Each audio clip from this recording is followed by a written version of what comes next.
JHK here for the South China Morning Post, SCMP MMA. And joining me right now from Southern Florida is UFC welterweight contender Gilbert Burns. Gilbert, it's good to see your face again. What's going on, man? Doing good, brother. Doing great. Thank you. No doubt, man. Hey, first thing I want to get into is your brother. He had surgery recently. How is he doing? He's doing better. He there was he's been having a lot of injuries on his knee, but this one was really hard to recover. And then as soon as he recovered, boom, he has a full tear on his knee, and then he did the ACL surgery. And good things, we have a great support. A great, amazing team. The Sanford MMA, they brought him to Sanford Health, the hospital down in South Dakota. They took care of all the costs, like flight, hotel, surgery, part surgery, and then he's doing the physical therapies at Bowie's, where the Sanford MMA gym is at.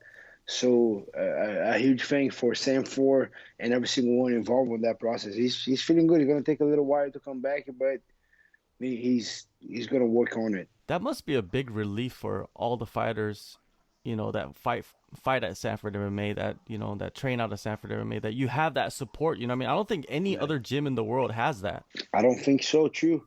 So it's great support, amazing team. We have great coach. We have a lot of good sponsors now sponsoring the gym, taking care of the coach, and also taking care of the fighters as well. We got uniforms, we got high level treatment. Yeah, it's a good place to be right now, being part of Sanford MMA.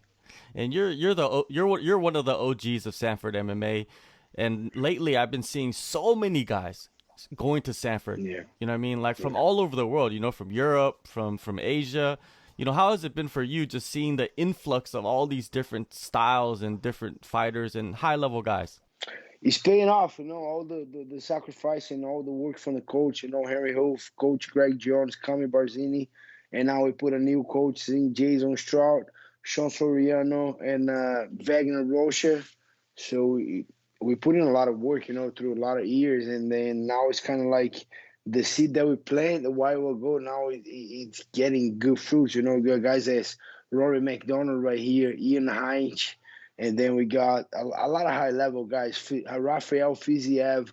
We got a 170 contender from Kazakhstan. Guy's freaking good. I think he's gonna do amazing going forward here. What's his name? Saka. Is a hard name. He's fighting Michel Prazeres in the next week in the UFC. So yeah, we got a lot of high level fighters coming in and out, and it's good, like seeing the hard work that we've been through. As soon as we broke up with the Black Zillions, then we went to Combat Club, and it didn't work out. We went to Hard Knocks, was doing good, but we need a bigger place. And then when Sanford joined the team, we've been able to do amazing things. The proof is in the pudding. The results have been incredible. Let's get into it. UFC 264 Las Vegas, 20,000 fans are going to be in the arena for your fight versus Stephen Wonderboy Thompson. Big pay-per-view slot. Couldn't get any better for you, right, for your return?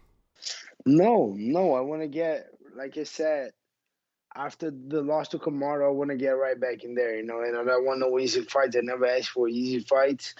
And as soon as they first, we have that first talk about it, Wonderboy, that was my yes. I just say, yeah, I love that fight. That's one of the toughest guy. I know a lot of guys don't want to fight him. I want to fight him. That's the toughest fight. That's the one that I want. That's a big challenge for me. The one that excite me the most. And on a big card, on the Conor McGregor card, I never fought on his card. Everything's kind of slowly but getting back to normal. And yeah, I'm very, very excited for this fight. Now, I just wanted to touch on the Usman fight. Yeah, That fight was incredible, back and forth. You're very emotional, because you worked so hard yeah. to accomplish your goals, and it came so close, but it just didn't accomplish it. How long did it take for you to get over the loss, or does it's still inside you? It still pushes you. Uh, I got over, but it's still in me. It doesn't hurt anymore like it was hurting in the beginning, because it hurt so much because that was my dream. That was thing that I've been working all my life through that. And people, uh, uh, a lot of people like saying that I got very emotional. I did get very emotional because I put a lot on the line. I work very hard. Like people that know me, it did. A lot of people that don't even know me but got close to me, they saw how hard I work. And for me, was at the beginning was very devastating, losing the way I lost and losing that opportunity. But then, it's part of life. We gotta learn to grow up. To grow up, we gotta get a couple losses. We gotta get a lot of problems, and that's life. And I was I was very confident that I was going to win that title. I think that's what hurt the most. But he's nothing came easy. And then I'm just back to work. After a couple of weeks, I took a little week off. I took a couple of weeks off and get a little time with the family. But and I miss, even taking that time off, I miss being in the gym, I miss being training, getting better, and then I'm over it, but the dream's still alive. I still want to become a UFC champion. I'm working on it. I still nothing changed. It just was a hard one to swallow, but right back in training, right back on track, and trying to get better and learn. I made a lot of technical mistakes, but a lot of emotional, let's put it that way, a lot of emotional mistakes that was I had to dig very deep to understand the why, and then finally took a lot. It wasn't easy to understand a lot of whys that I got very emotional, but I'm in peace right now with that feeling, and then I know it's part of my journey and make me grow a lot as a person, as a fighter. And now I'm very let me put that on a good word, but I'm thankful for for for Kamaru and for that journey, for all that happened that night that make me grow so much as a competitor, as a fighter, as a person.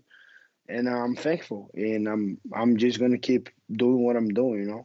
Like a couple months later, you got back in the competition and you went Yeah. grappling one of the best guys in the world. You go from fighting one of the best guys in the world to grappling one of the best guys in the world at 94 kg, which to me was like, whoa, that's big step up in weight. But you went in there, you got the job done.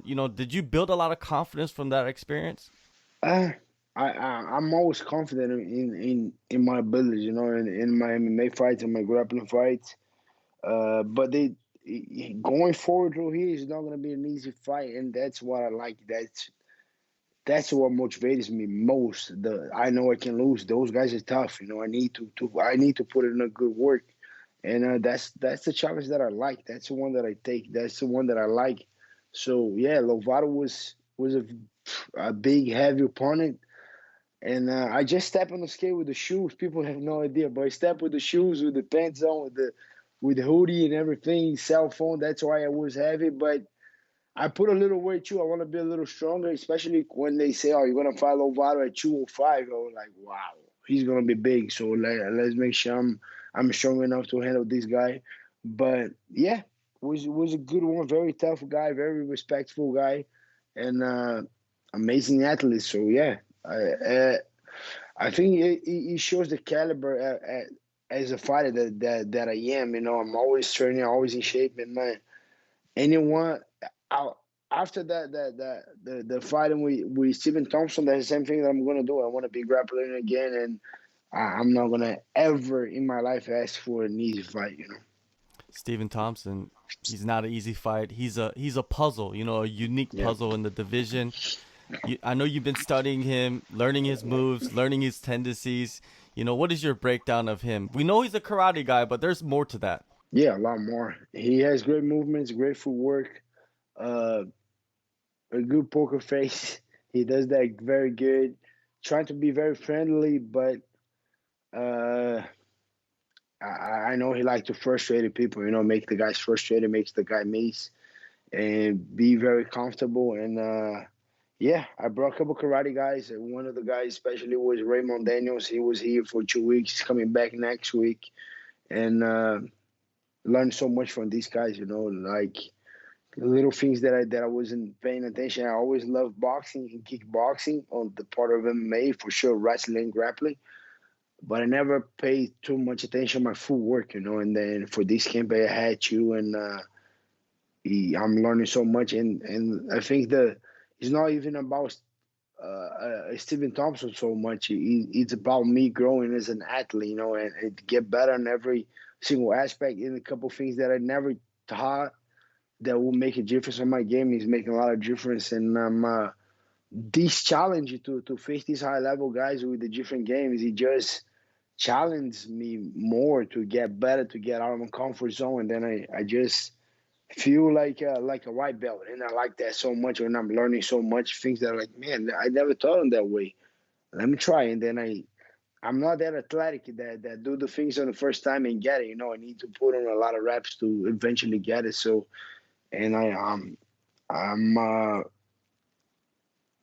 I like those challenges give me a lot of energy.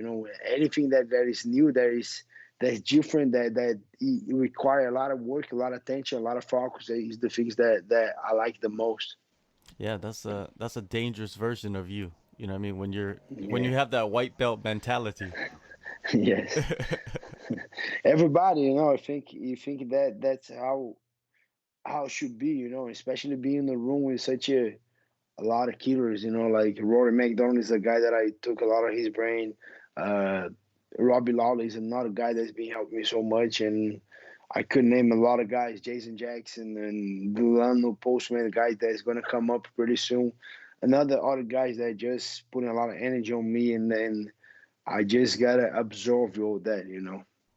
Yeah, I remember when you did the interview and you said, I'm going to bring in a secret weapon. And everybody's like, who's Yeah, the secret weapon? And then the picture came out, you and Raymond Daniels, yeah, and everybody started to figure it out. Oh, yeah, Raymond Daniels is a perfect guy to yeah, bring in the style.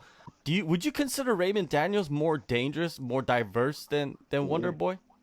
Yes, way more. That guy is freaking danger, and I was very impressed from the beginning because Uh, we already had a game plan. I already cornered Vicente Luque against Wonderboy, so I'm very familiar with that style. We trained a couple guys that do that style, and yeah, I was very surprised with the things that he's been sharing with me, and a lot of things, and I was able to pick up a lot of things. Yeah, I was very very impressive with Raymond Daniels' game and ability, and all the knowledge that he has on striking. I was blown up with Raymond Daniels. That's the anticipation here in this matchup is the adjustments, that you need to Yes, make to enter the fight and to go in there and yes, and and damage Wonderboy, right? Because you know what Wonderboy is yeah, going to come and do. It's very yes, plain and simple, right? Do you expect any yes. surprises from him? I don't know. Maybe I want to be ready for anything, but I saw a couple fights. I don't remember the guy exactly right now, but I'm not sure if it was Darren Till or I think it was Darren Till that at the end of the fight that he was losing, he shot. He went to a double leg and he was kind of successful. And but I don't think he's gonna change so much. I think he's bigger than me, he's longer than me, and I think in the way my fight ended up last time too, Kamaru finishing me with the jab. I think he's gonna be all. If Kamaru did that with the jab, I move way better than Kamaru, so I'm not expecting a lot of difference, but I'm ready just in case. The division is so unpredictable right now, right at the top, and this is one of the biggest cards of the year. A lot of people are going to be watching pay per Yeah. view. In your mind, are you thinking that this could be a title eliminator fight? If I lose, yes. If I win, I don't think so. I think I need to just if I go out there and put in a clinic, that what I'm looking for. But uh, Wonderboy is a very dangerous opponent. I don't know. It depends. It all depends on the performance. I do believe nowadays everything is about how you perform. And then I think Leon Edwards lost the shot just because he didn't get a finish. He wasn't hungry. He's not even criticizing the guy. I think he fought very good. He's a very smart fighter, but he's not a finisher. If you go all there and just sometimes just as they say, bite the mouthpiece and go forward and finish the fight. Sometimes you're gonna get the shot, But if you just kind of a point fighter, winning the fight, yeah, that's good for you. You're making more money, you're changing contracts, you're getting better, getting famous. But at the end of the day, the real fans, the real guys is that picture, that crazy guy with the just bleed. Those are the real fans. They want to see violence. They want to see a finish. They got crazy when someone does a crazy knockout. And I just think he lost the shot because of that performance. And with that being said, me or Wonderboy getting a big finish, he might, he might get very close to a title shot. That's definitely true because that's part of your climb to the top too. Is you went Yeah, in there yeah, in a lot of violence and yeah, people love it and they push for you, right? And yeah. you got your shot. Now with Leon, I wanted to touch on that fight a little bit. First 4 rounds, incredible performance, right? But do you think Yes, he just beautiful. relaxed too much I in that think fifth round and he just thought he won the fight, so he just and then that's how he got caught? I think so. And then I got so mad with that. And if I don't know if you watched the PFL fight yesterday with Rory McDonald and Gleison Tebow. I think Rory clear won the fight, but he leaves the doubts on the judge. When you don't fight, when you like, oh, I won the first 2 rounds and I'm relaxing, and the guy shows, hey, I won that fight too, and then like Tebow, I think he finished the fight very strong and he won that third round. I just don't like to play that game. And then I have my jiu-jitsu program here, Burns BJJ and Sanford MMA, and I always tell to my athletes, to my jiu-jitsu fighters, like, you gotta look for the finish. If you don't finish, make sure you dominate the guy, you humiliate the guy, you like control the fight. Like, it's not about a judging. For sure, the judging on MMA is very bad nowadays in a lot of sports, in jiu-jitsu too, sometimes you see a controversial decision. But if the guy is a pretty dominated guy, if he's going forward, he's putting pressure and finishing, he don't get a finish, but he almost got it. He been dominated. The thing that I like the most, you don't have to leave a doubt to no journalist, to no fans, to no judge, to Dana White, to everyone watching on TV. The way I fight, I want to make sure everyone knows that I won that fight. I don't want like Burt Watson just, oh, if you leave the Burt the if you leave that fight to GJ, they're gonna make you cry, and that's for real. For sure, we didn't supposed to rely on that too much, and we're competitors, we're high level competitors, we shouldn't be worrying about judgment. But it's very bad. It's a poor one. A lot of boxing guys doing MMA things. A lot of guys don't, and a lot of guys they supposed to not be there, but they are there. So I think you gotta look for the finish. It's an MMA fight. It's a fist fight. It's a fist fight. Crowd, guys paying the pay per view. They want to see violence. So if you sign up that contract, make sure you look for the finish. And I think coming back to Leon Edwards' fight, he I think he was too relaxed. He was beating Nate easily, and he wasn't feeling a lot of any danger. And he kind of relaxed a little bit. I think he lost a little bit of the focus, and he got hit very hard. But he was able to stay in the fight a little bit and recover and go to the end. And clear, he beat Nate Diaz at least 4 rounds easily. But sometimes that's not enough, to win the fans, to win. He won the fight, he did, but I think Masvidal did way better, and a lot of guys did way better. Ben Henderson did way better. RDA did way better. And I can count a lot of guys that beat Nate and beat a lot better than Leon Edwards did, way more convincing, way more fun to watch. And I think he missed a very good opportunity. If I saw a guy as a Nate Diaz in front of me and I beat him up on the 4 rounds and he's taking, guess what, last round, he's gonna be a real fight, And then I think sometimes you just miss the opportunity. They put a food on your table, man. Just go there and eat, and they just speaking. Oh, let me just get that a little. Give me a little rice, or give me a little. Just go there and eat. Get a full plate, and I think he missed a very good opportunity. He's supposed to be the one fighting for the title, but because of his performance, not because that, and people might get wrong when I said it's not because that one punch that Nate landed. It's because you didn't try to finish. I think if you go out there and let's say he freaking beat Nate Diaz in 2 rounds, like kill him in the first round and finish him in the second, everyone, well, yeah, that guy deserves the title shot, but I don't think he did that way, and he didn't do that way, and then the fans is not behind him. A lot of people are not behind him because if he's gonna fight Kamaru, he's gonna do the same. So people don't want to see that. Leon, he won the fight clearly, but it seems like Nate Clearly, Diaz won the fight. You know what I mean? At the end of the yeah. day, and a lot of people are calling Nate Diaz a legend. Would you consider him a legend of the sport?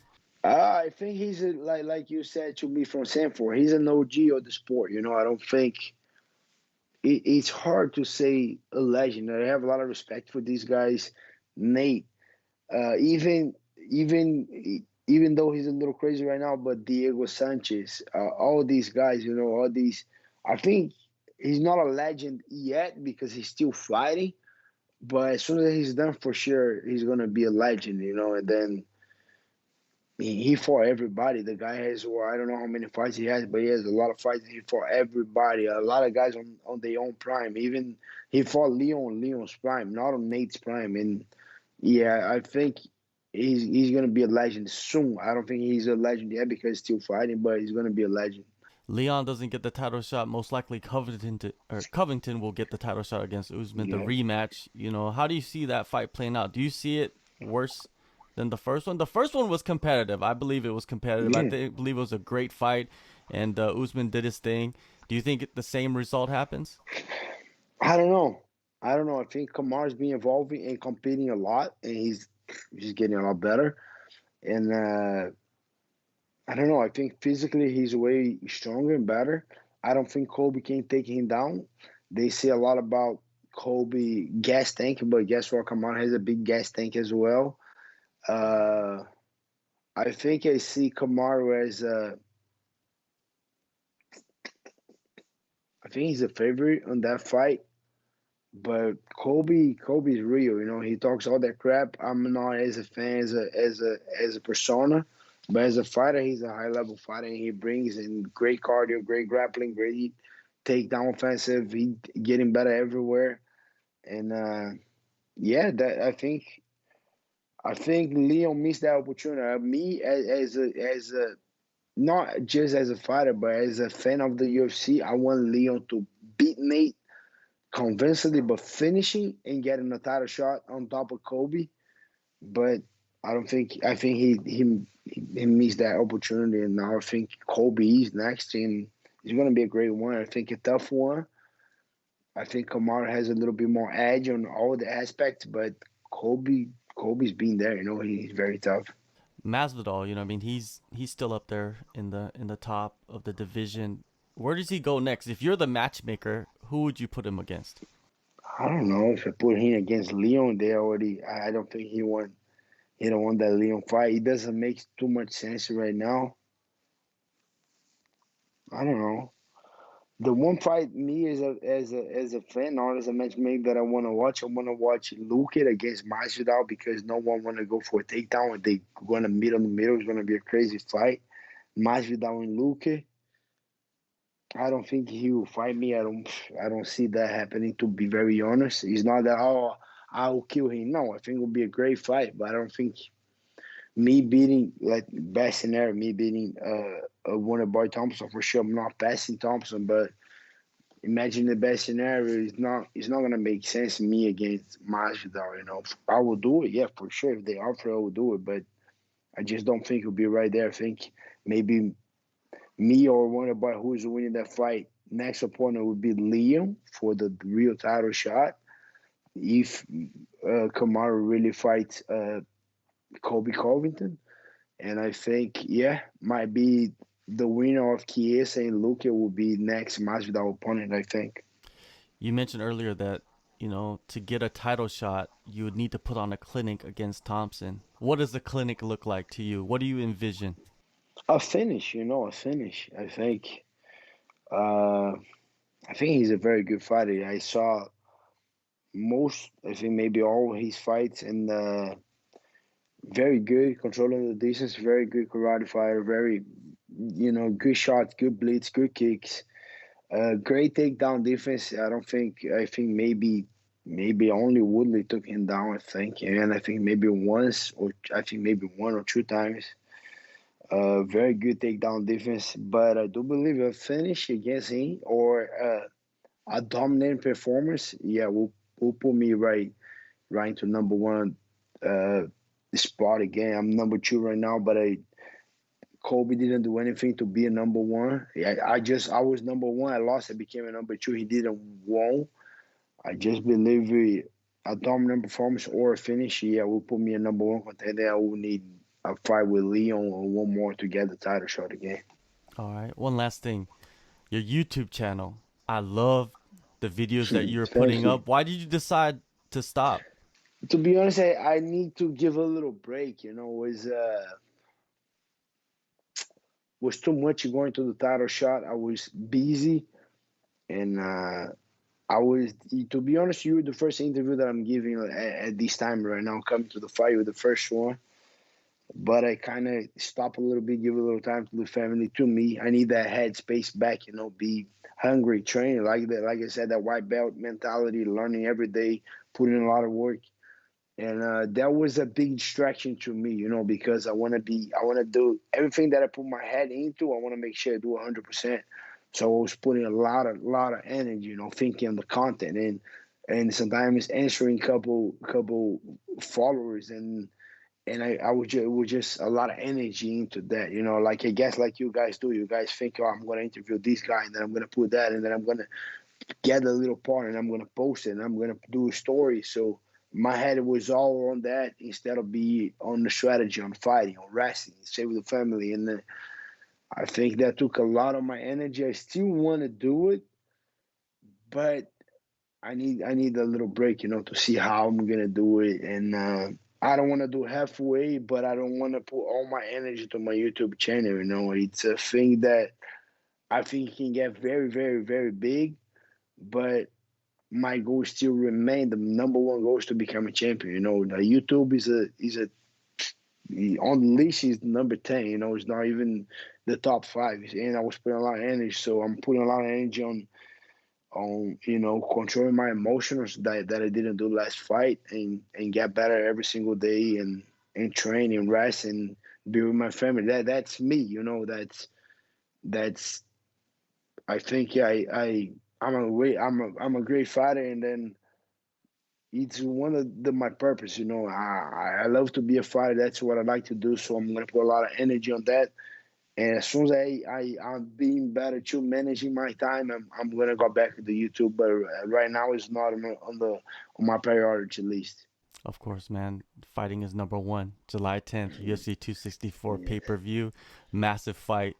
Gilbert, thank you so much for the time. I always appreciate you spending that time with me and speaking. And yeah, man, I'm excited to see you return, man. Like you said, white belt mentality. Yes, that's the mentality right now. Thank you so much, man. Take a move in the ring. You can hit me with the words you fling.